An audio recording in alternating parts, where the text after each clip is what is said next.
حضرت عبداللہ بن مسعود رضی اللہ عنہ بیان کرتے ہیں کہ رسول اللہ صلی اللہ علیہ وآلہ وسلم نے ارشاد فرمایا، تم میں سے کون ہے جسے اپنے وارثوں کا مال اپنے مال سے زیادہ پسند ہے؟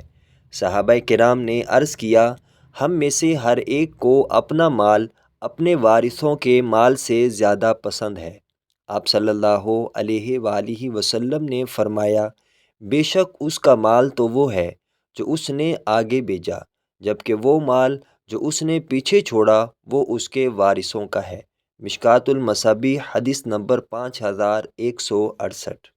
حضرت ابو ہریرہ رضی اللہ عنہ بیان کرتے ہیں کہ رسول اللہ صلی اللہ علیہ وآلہ وسلم نے فرمایا، مالداری مال اور ساز و سامان کی کثرت سے حاصل نہیں ہوتی، بلکہ مالداری تو نفس کی مالداری یعنی قناعت ہے۔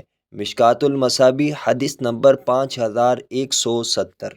حضرت عمر بن میمون رضی اللہ عنہ بیان کرتے ہیں کہ رسول اللہ صلی اللہ علیہ وآلہ وسلم نے ایک آدمی کو نصیحت کرتے ہوئے فرمایا، 5 چیزوں سے پہلے غنیمت سمجھو، اپنی جوانی کو اپنے بڑھاپے سے پہلے، اپنی صحت کو اپنے مرض سے پہلے، اپنے مالدار ہونے کو اپنی محتاجی سے پہلے، اپنی فراغت کو اپنی مصروفیت سے پہلے، اور اپنی زندگی کو اپنی موت سے پہلے۔